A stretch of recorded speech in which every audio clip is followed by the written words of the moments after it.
You are speaking with the Meeple's champion, and we're here for another portion of our countdown from our worst to the best for the 365 games that we reviewed this past year. Today, we're going to be starting off at 165. We finished 200 of these, we're on to our next portion of 50. And today's is Dice Throne Santa vs. Krampus. Now, many of you may say, well, that's an expansion. When you reviewed it, it was an expansion. Why are you reviewing expansions? I'm not. Dice Throne Santa vs. Krampus, you can call it an expansion, but reality-wise is you can call anything in this game an expansion. You can buy them in the seasons, like we have up top, but those seasons aren't normally sold that way. Usually you're buying 2 characters at a time, and there's 4 sets in there. And this is just a side set, and you can just buy this and play this 2-player. And I love this. This is my favorite duo out of all the Dice Throne characters that I've played as, so I really enjoy these. This is one that I have picked a few times with my wife, and I am really looking forward to my sister and I are actually planning a Krampus Day. We were going to do it last Christmas. We've pushed it back, unfortunately, due to things that prevented us from doing it, but we had a Krampus movie we wanted to see. We wanted to play Santa versus Krampus. We wanted to just kind of make a dark Christmas day all around this. But this is a really fun game. It's one I do like to choose on occasion. It's not a constant pick, but it's an occasional pick. Number 164, Heart Switch. Heart Switch is kind of going back to Hearts, and they've added some extra cards. I love trick-taking games. I love card games that have point values in them. I love all these style games. This was one that I found through a friend. I really enjoyed it. I pick it once in a while. It's one of my like 10 or 15 card games that's kind of always on me when I bring my case of games. 163, Star Wars Villainous Power of the Dark Side. So Star Wars Villainous, it's just another Villainous, but it's the Star Wars theme. I really like Villainous. Surprised me for being a legit game, but also a game that you can play with your family and with kids. It doesn't shy away other people. So it's all about really the IP of the version you get. And Star Wars is a great one because it hits for my friends. It hits for some of my family members. So it's one that I can play on occasion. I really like the setup and the theme and the feel. Great game. 162, Zombies. Zombies is a game that I admittedly have not played now in way too long. It's probably been about 8 years. When I talk about getting back into the board game phase, that partially is because I was playing games like Munchkin and Zombies. Now, the reality is that there were 3 stages. There was the stage of the old school classics, growing up playing Risk and Monopoly and all that.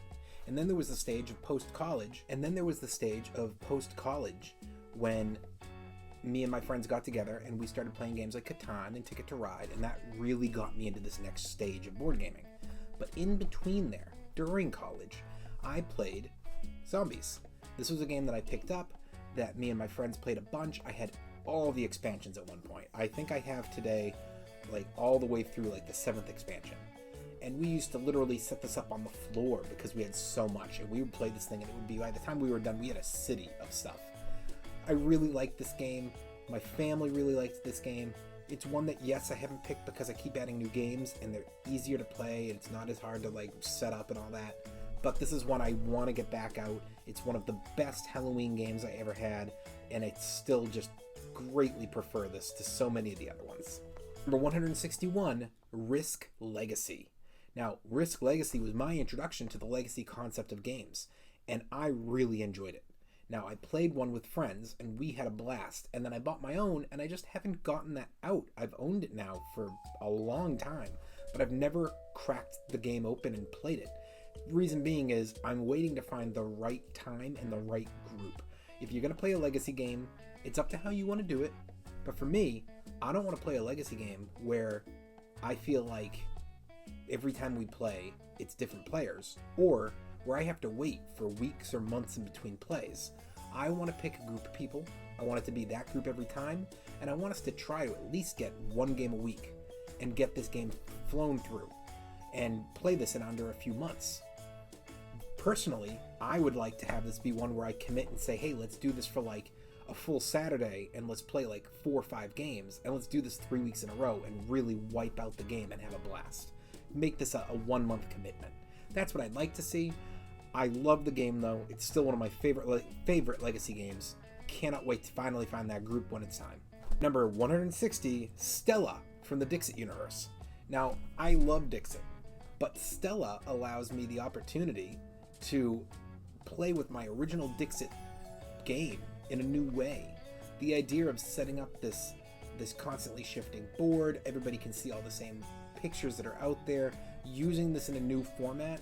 I feel like this is a game that's going to hit really, really big for my wife's family. They love Dixit. We play it every time we get together, and I feel like this is going to be one of those games that's going to creep into that realm of, this is a family game, and this is one of our best. 159, Near and Far.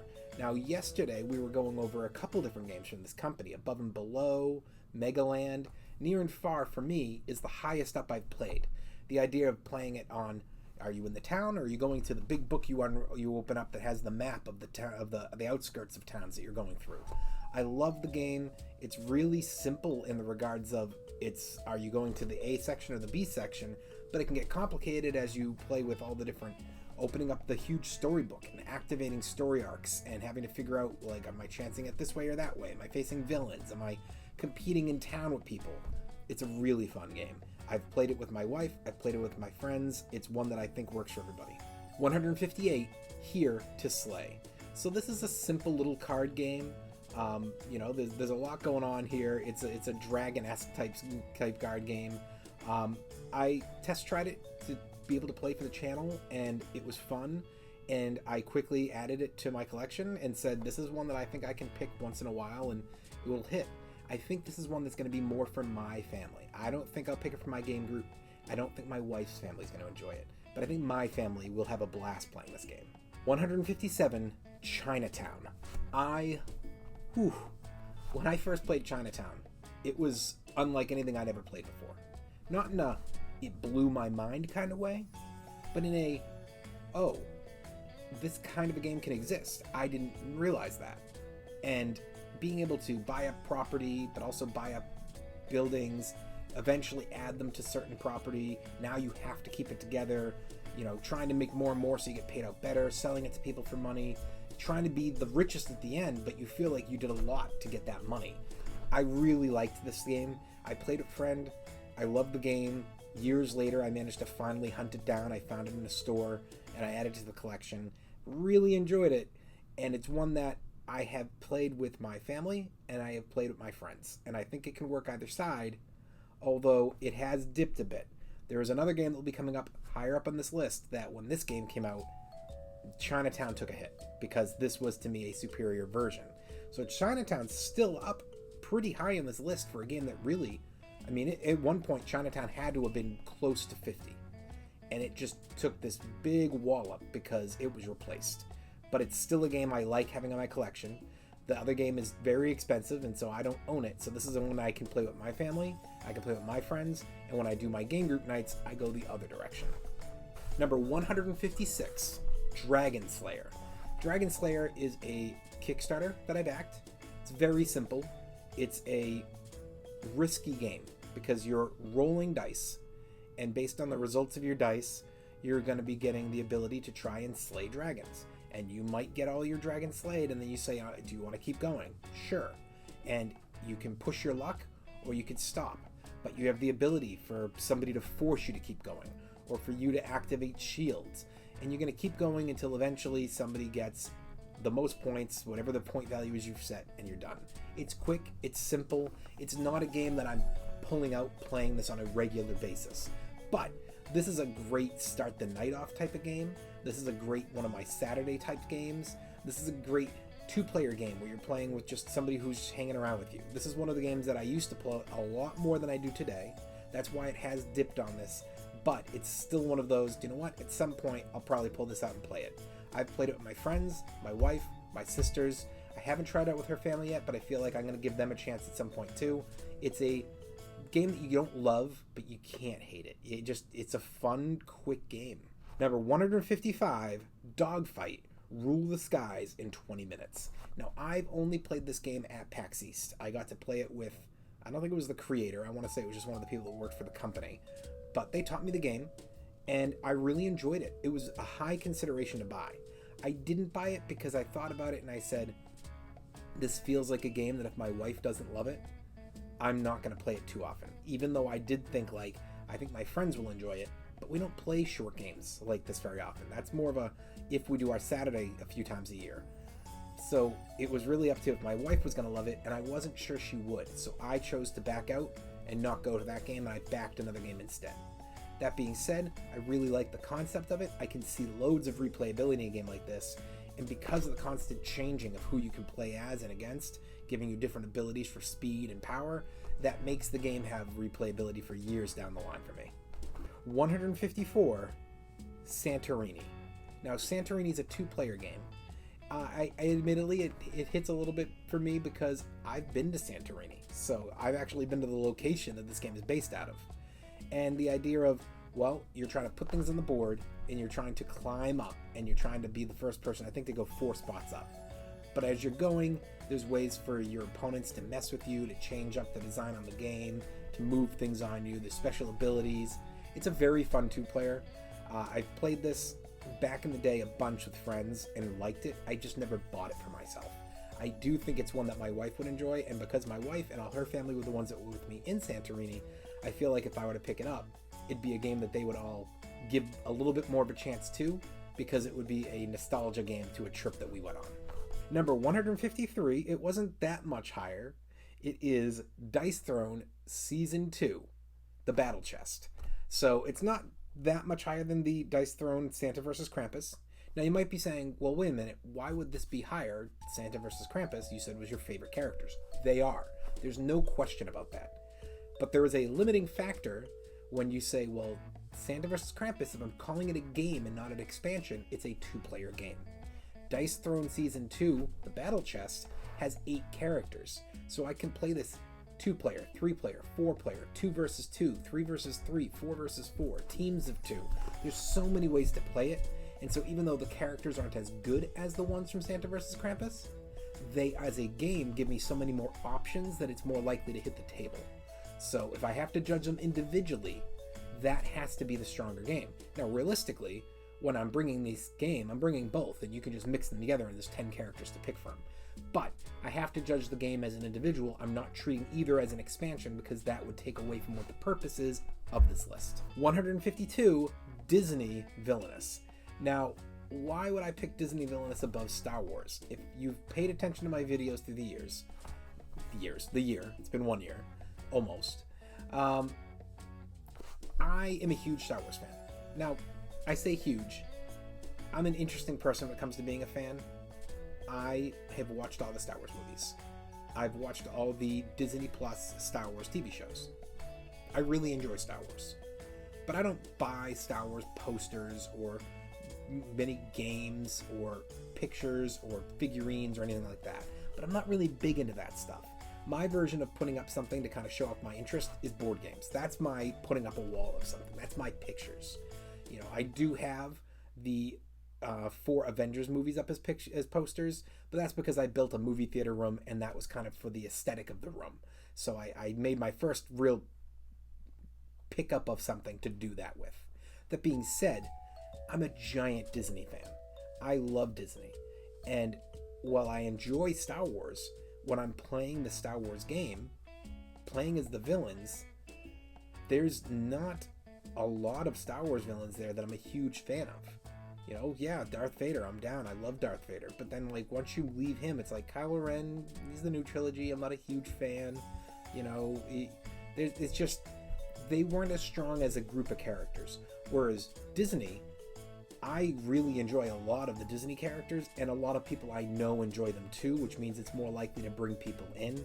So this game gets more attention, and therefore it was higher for me. 151, Bunny Kingdom. I just love the idea of the warfare of this game. I love the idea of the chaos. This game does require, I believe, the expansion to truly hit the next level. And I haven't played with the expansion yet, but I've been told that it goes from being just a chaotic war game to being a little bit more of a strategy game with the expansion. So I'm excited to try that and see where this game might land after I get a little bit more of an idea with that. But for the base game, I enjoy a good classic. I feel like this was a superior version of Risk for me. I loved Risk as a kid, but it has fallen out for me. A Risk Legacy is on the list, but it's not one that's massively high. Buddy Kingdom, I need to get this to the table with different people to see how it hits, but for me, I see this being just a better, superior, future version of Risk. 150, Kalis 1303. Now, Kalis is one of the funny games because I have a friend who hates Kalis. A lot of the group thought I didn't like it. And I had to remind them, like, no, I was the one picking it every time. I like Kalis. I like the concept of going down the street. Now, Kalis 1303 is a little different. I had played original Kalis, and then when I went to go do the review, I ended up finding 1303, and I chose to do the newer version. And it is a little different. They change up, like, you're not going down the street anymore. Now you're going up the street. You're building your way to the castle. It makes more sense in a way. At the same time, it is a little confusing because you're like, well, wait a minute, wouldn't you build your castle and expand out? But, you know, aesthetic, it's what they're looking to do. But it's a really enjoyable game that allows you to just kind of take your chance, see what you can and can't cut off. You know, depending on what people do, you can push back the marker and therefore prevent certain people from even getting the activation of their workers. So it's a really interesting game. It's not one I think I'm going to ever buy because I don't have people who want to play with me. But if I did, it would be one that I would easily pick a couple times a year because I greatly enjoyed the game. But I feel you need to play this with people you know. I don't like playing this on BGA by myself with unknown people. And the people I know, only one of them really enjoyed the game. 149, Small World. This is making a comeback. I learned Small World from that original post-college group. And I wasn't a big fan. And I think the reason I wasn't a fan was it was too early on in my learning about this next stage of gaming. And as a result, I just didn't, it's not that I didn't understand the game, but it wasn't quite hitting for me. I understood the concept of how to play, but I didn't really love it. And then years passed, I had stopped playing with that group. I had not played that game since that group. And all of a sudden I was doing this and I'm like, you know, I feel like I want to try Small World again. So I reviewed the game, and it's on my list of one of my friends owns it, and I really want to get this game back to the table. I think after all these years that I have upped. When I was learning the game at the time, I was a beginner slowly moving into experience. And by the time I stopped playing with that group, I would have said I was a solid experienced player. Now I've moved from being experienced up to like low-level expert. Not somebody who's necessarily going to win a lot, but somebody who can understand and play a lot of games. And I feel like I've leveled up to the point where now I want to try Small World again and see how this feels. Do I still feel a little bit like, or am I more excited about it? I have a feeling this game's going to be way more for me. It's moved up the list because my excitement factor to get this to the table has moved up. If given the opportunity, I'm picking this game soon. Number 148, it's another old school, Stratego. I love Stratego. Stratego was right with chess for me when I was younger. It was a game that I loved playing because it was two-player and it was strategy. Now, in chess, everybody starts the same way, same setup, and it's a strategy of reaction. Stratego is hidden, and it's up to you to set up an entire front for yourself. What are you doing with your 4 rows? And then try and figure out how your opponent was thinking and what they did, and try to go through and face each other. It's a game I still own. I own a little bit more of an updated version, so it comes with a couple extra characters that takes away some of the crazy advanced power of like a number 1. But I really love this game. It's one that I have played with my wife, my sisters, my friends, my old game group, my new game group. I always am willing to get this to the table. It's not one I play boatloads of, but it's one that I am willing to play anytime. Number 147, Calico. Calico is a cool game because you are just placing out your tiles and you're just trying to get there's like 2 different sets of 3 of like bonus scorings. So there's like the 3 scorings of the round that they've added that are just unique to that game, and then the normal scorings that are always there. I really like the concept. It's a nice subtle theme about cats and putting out your, basically almost like knitting. I think it's a really fun game. It's one that I have to admit is really for my sister and me. My wife, I think, could enjoy it too, but my sister and I are the ones that like it so far. Number 146, Among the Stars. Now, Among the Stars, I've only played it twice. This is a game, it was one of the rare games that one of my friends who gets just these unknown games picked it up. And nobody really thought we'd enjoy it, and a lot of us did. You know, you're essentially grabbing new cards, adding them to your space station, trying to make it so that you can make your way through. You're going for building up your crystals, building up your money amount, building up, you know, types of scorings. Different things score in different ways. It's a puzzly game with a sci-fi theme, which to me is fantastic. So I really enjoyed the play, and I would like to, if he doesn't pick it again soon, I would pick this game. This is not a game I'd pick more than once a year, but it's a game I would pick once a year if it wasn't picked by somebody else. Number 145, Deception, Murder in Hong Kong. Now, this is a game that, to me, the reason it's so high on the list, I got this game to replace Clue. I liked Clue, but I hated the rolling, and this game took that out. Instead, you had somebody who had to be in charge of running the game, which always is annoying to have somebody there that doesn't get to really participate. And then you're all just trying to figure out, based on these clues being given, who the murderer is.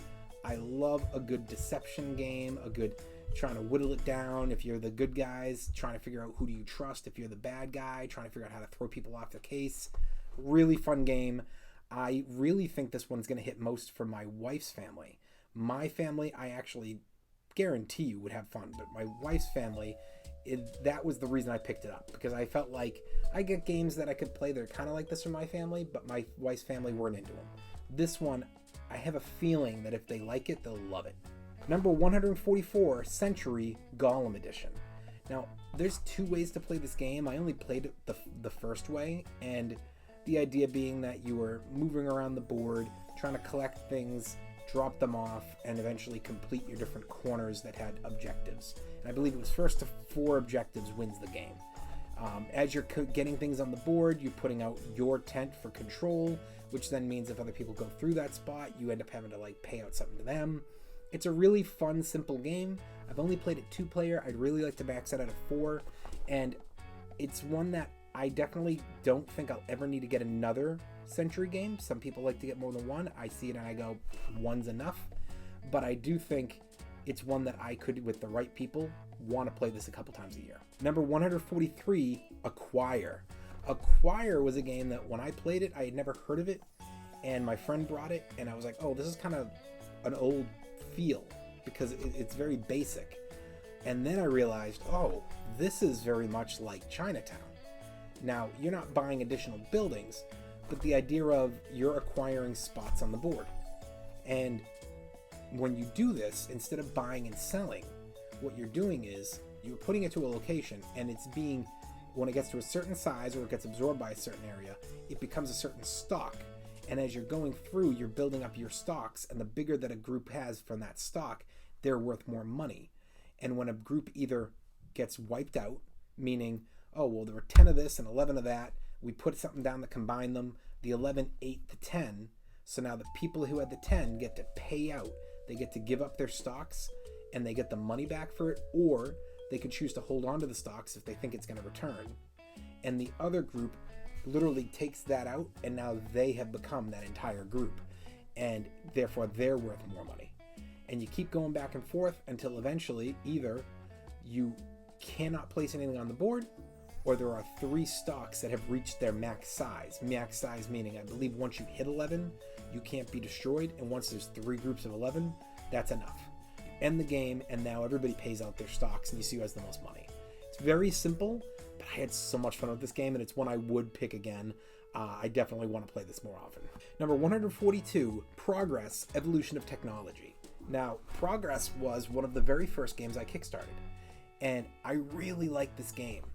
The idea is that you start in age 1, and you're trying to make cards. The cards count as many things. They count as the money to spend to make a card. They themselves, when you make it, can be the prereq to help make another card for free. You're making, only so many cards are available of each one. So depending on number of players, so many cards are added. And then you go through and you're like, oh, well, there's only 2 of these, but there's like 5 less playing. So you make yours, you keep going. As people do it, some cards will give you an increase on your board, meaning now you have a bigger hand size. Or if you want to draw more cards, now you can draw 1 more than before.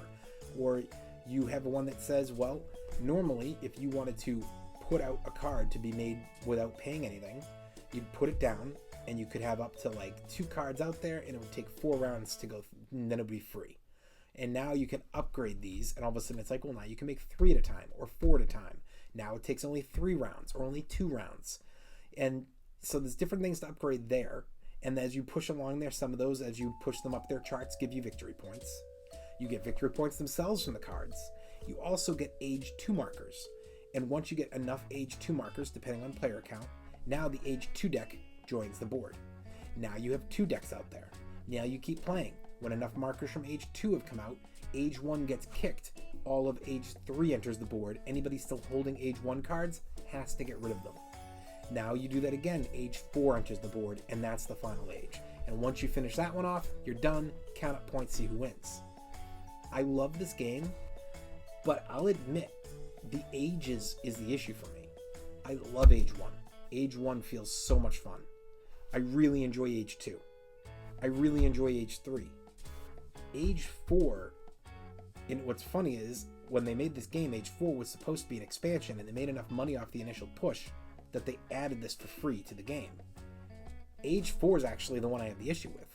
I always kind of get meh about the game when we get to age 4. The great thing is, you can just pull it. You don't have to play through age 4. But I like the idea of this game where it's a tech tree, and that's what the game is. You're tech treeing your way through the game, and you're trying to have the best tech tree. And at the end, you see if you tech treed better than everybody else for more points.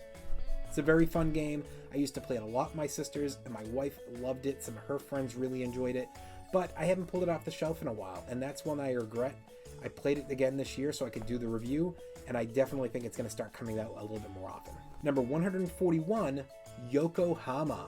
Now, Yokohama is a worker placement that you place out in a pyramid format, your 10 spots you can go to.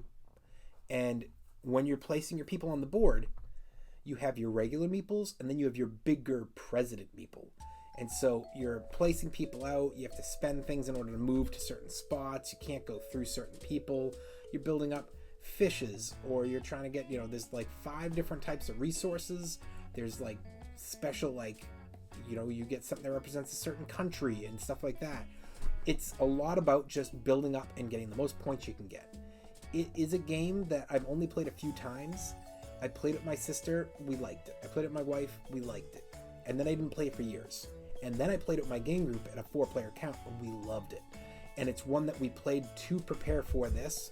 And I said to them afterwards, I got a lot of games I got to learn for this year, so we're putting this to the side for now. But it's a game we put on our list, our short list of, we need to get this back out again. So I want to get this back out. I want to play it again. I want to see if it continues to be as good as it was on that last play, because it got a big bump.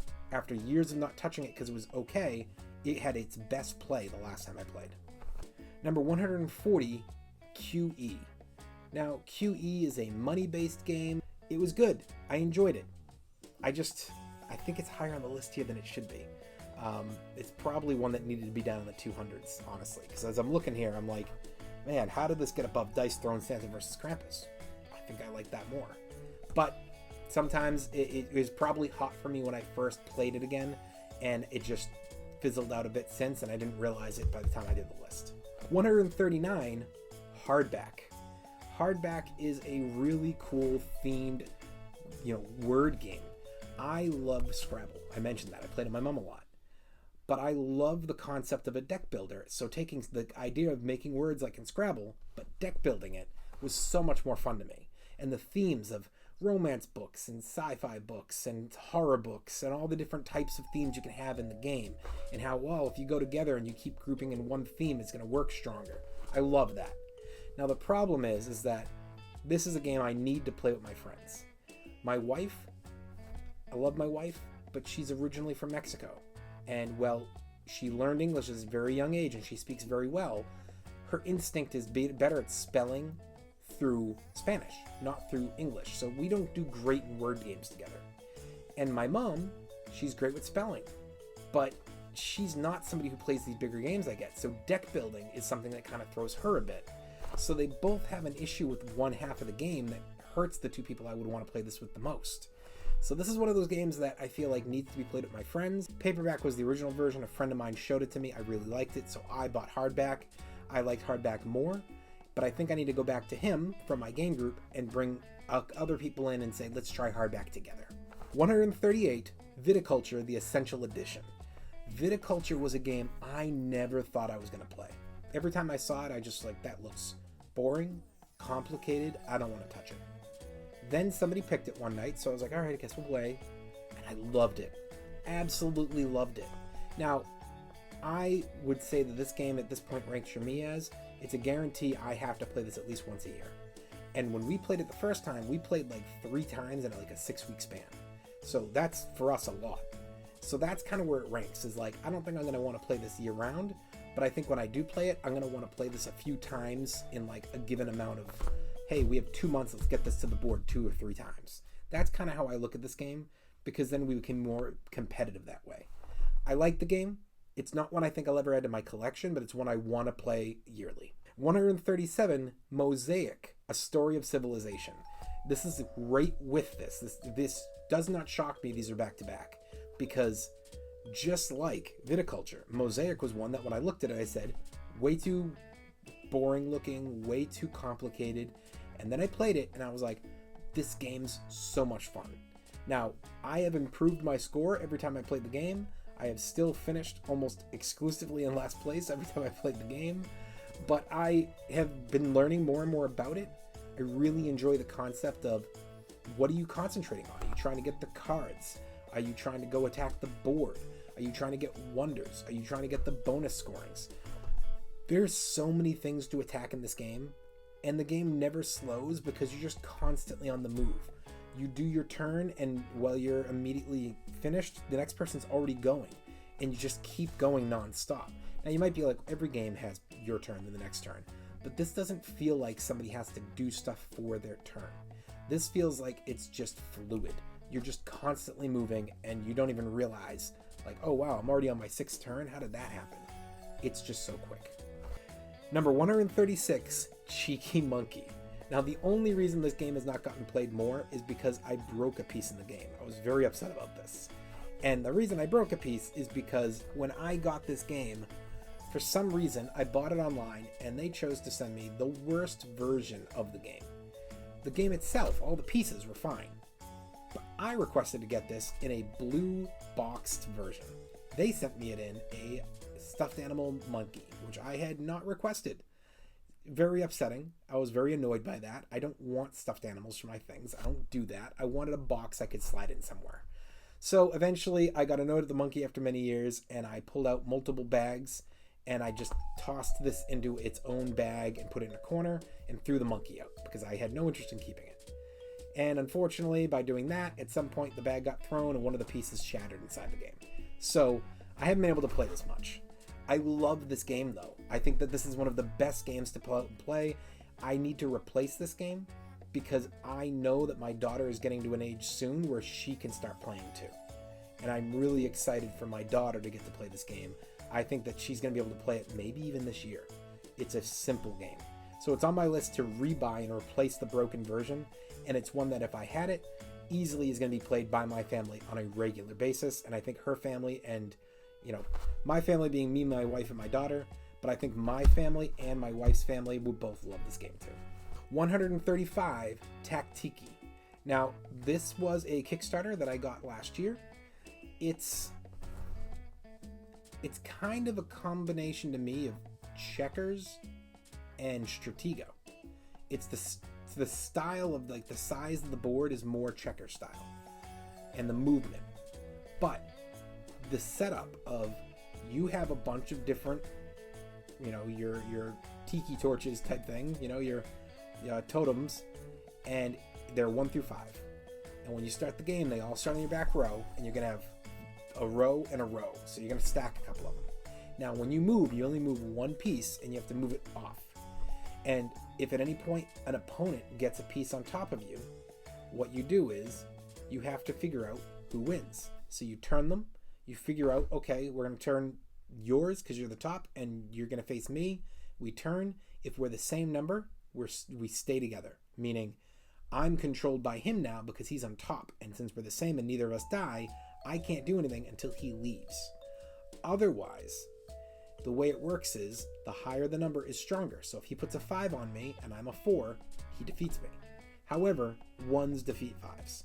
So a 5 can be a 4, a 3, a 2, or well, a 5 beats a 4, a 3, or a 2, but the 1 beats the 5. And you're going to be trying to get your pieces to the other side.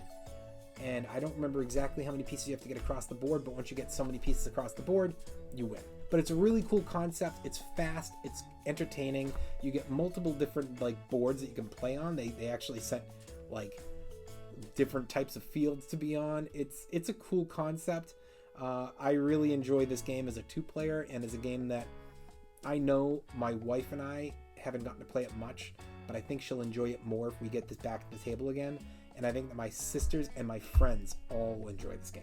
Number 134, 7 Wonders. 7 Wonders is a game that I don't ever want to buy an expansion to. I don't want to open up that Pandora's box. The reason being, there's a lot of expansions, and I think the game works absolutely fine the way it is, and I don't need to go and mess with it. I don't need to have this be bigger than it is. Some games it's worth investing. I buy every expansion for Clank because I think that Clank is better with option.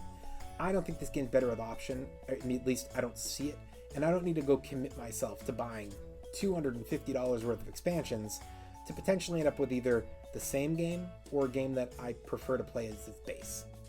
That being said, I love the idea of how fast this goes, the drafting mechanic of, are you going for science? Are you going for warfare? Are you trying to just get basic points? Are you trying to build up your resources? There's so many things you can do in this game, and yet it goes so fast, and you're choosing it so quickly that sometimes you don't even realize what your opponents are doing, because you're like, finish off the round. Oh wait, I didn't realize that people on my right and left were really going after warfare. Maybe I need to start hitting warfare up. It's a great setup.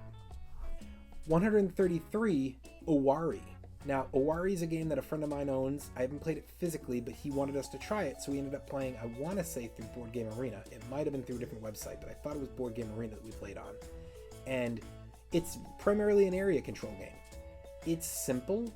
It's one of the easier area controls I've played. It's a little bit fast, but it was really fun, and it's a game that we haven't gotten to play again since, and I really want to. It's one that I have pointed out and said, we need to get this back to the table, and while I have other games I'm going to pick before it, it is on my list of games I'm going to request for a replay. Number 132, another Board Game Arena game, Ink and Gold. Now, I have played this game primarily through Board Game Arena. I play this probably once a month there, and so this is definitely one of those, I don't need to play with my friends, but I liked it enough that I bought a physical copy as well, and that I have yet to get it to the table, but I really want to teach it to either my wife's family or my family. I think that that's a game that is going to get easily loads of replayability, lots of fun. I love it on BGA, and I think it'll be just as fun in person. Number 131. Now, this is part of the reason for the plummeting of Terraforming Mars. Earth. Now, it's weird, because a lot of you are going to go, Earth and Terraforming Mars aren't really comparable. There's 2 comparables to me for this game. One is the very obvious. It's a planet game. Do you want to play Earth, or do you want to play and terraform Mars? Earth or Mars? Okay, that's one. Really not comparable, but it's out there. If you got to use theme occasionally as a comparable. The other one is the fact that this is such a card-based game. And that's what Terraforming Mars is. There's a lot going on, but it's all activated from this huge stack of cards. Same thing with Earth. There's a lot going on, but it's all activated by a huge stack of cards. Unlike Terraforming Mars, where when you pay for a card, it simply goes down and it's active. In Earth, you're actually doing your setup of your grid, and that's what's going to actually end the game at some point. So I really liked Earth. I found it to be entertaining. It was much faster than Terraforming Mars and far less setup, and those were 2 huge thumbs ups for me. So I only played this year a couple times. It was introduced to me this year, and my response to that immediately was, it helped push Terraforming Mars down on my list a bunch, because it already dropped because I was annoyed by pieces of that game. But the instant that I saw this game, it took probably another 20 or 30 game drop, because I was like, I'm going to pick this every time. If I'm getting A or B, I want to play Earth every time. I think that's the one I prefer. Now, how often am I going to pick Earth? If nobody were to pick it, it's definitely on my, I'm going to ask to play this once a year out of my game group. Am I going to buy it? I don't think so, because I don't think my family, my wife's family, my wife are going to be interested in it. So I'm going to let my friend who owns it be the one to own it, and I'm just going to request once in a while to play it. Number 130, Euphoria, Build a Better Dystopia. Now, I've only gotten to play this once, but it was really fun. The idea of you can go to the different sections on the board, you can focus on one or split yourself between them. You're trying to be the first one to achieve certain things to get the big bonuses, or second or third gets smaller bonuses. You're going to keep going until so many spots have been activated to activate the end of the game. We played it one time and we had a blast playing. I haven't, again, this was one of the ones that was very early on that I got to play it and prep for the reviews, but I said I want to play it again. It's a game that I think is deserving of replayability. I don't want to add it to my collection. I absolutely am 100% sure that nobody outside of my game group wants to play this with me, but my game group, I think it hit great for.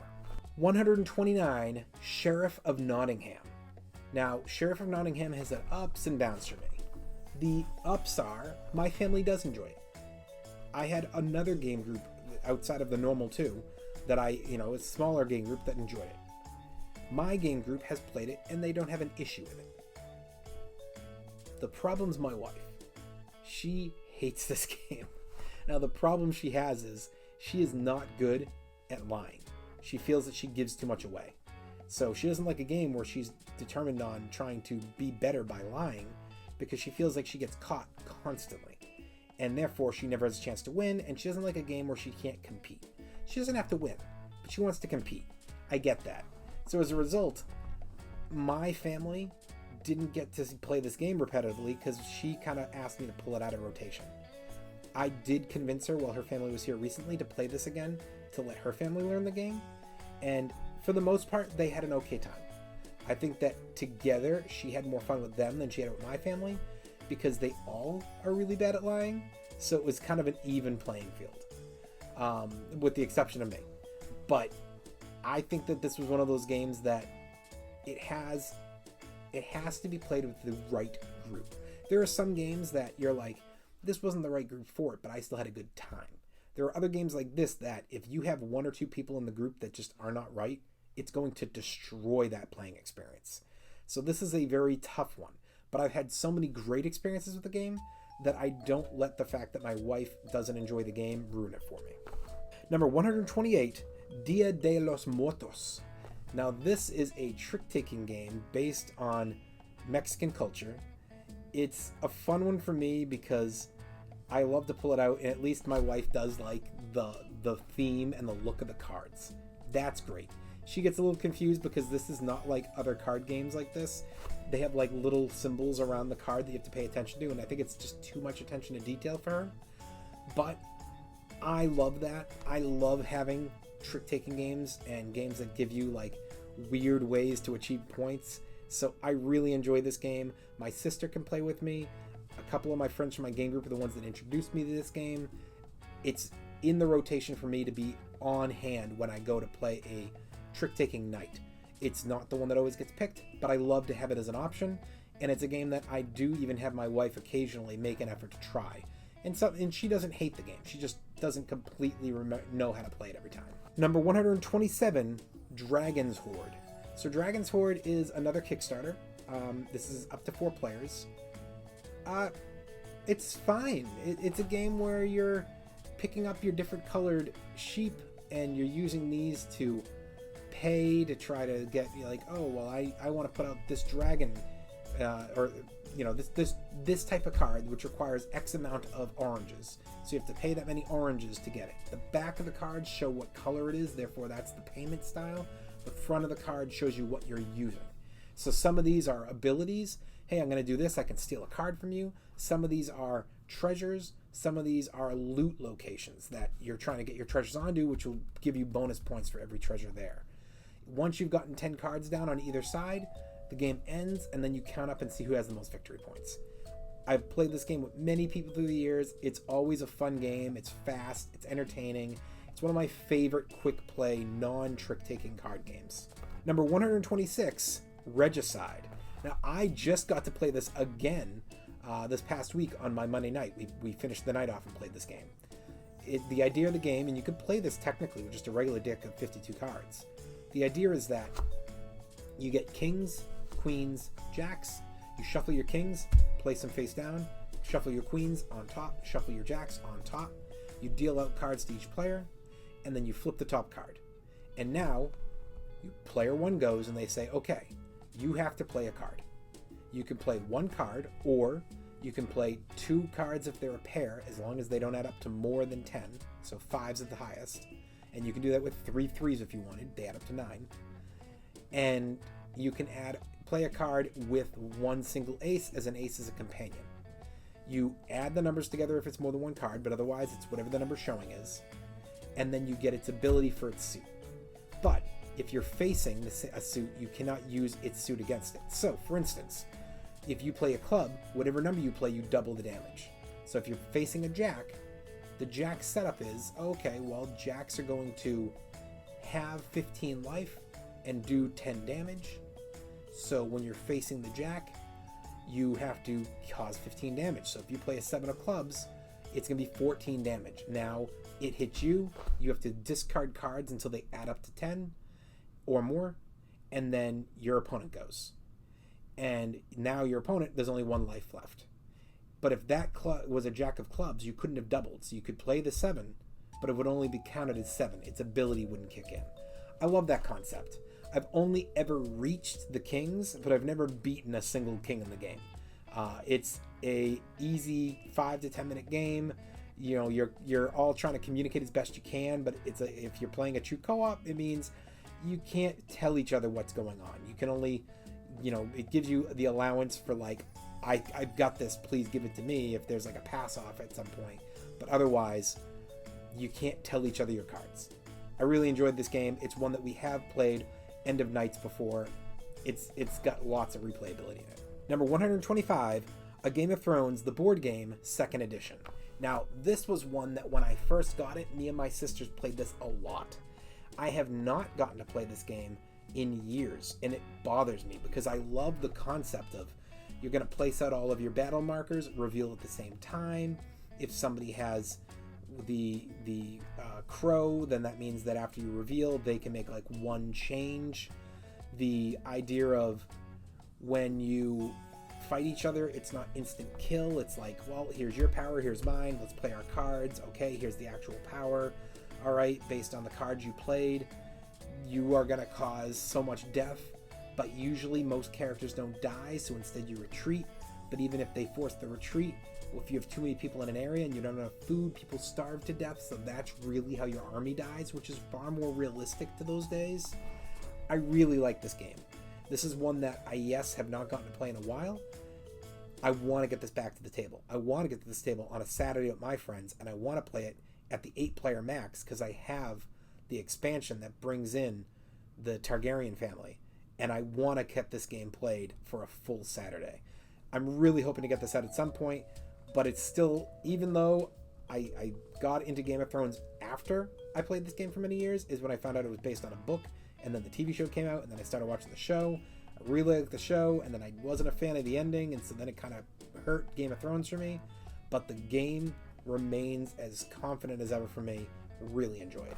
124, Camel Up, the 2nd edition. Now, Camel Up is a great racing game. I'm not a huge one on racing games, but I really enjoy Camel Up, especially because you can pop camels on top of each other, which gives you like a slowdown mechanic to hurt other players. I really like this concept.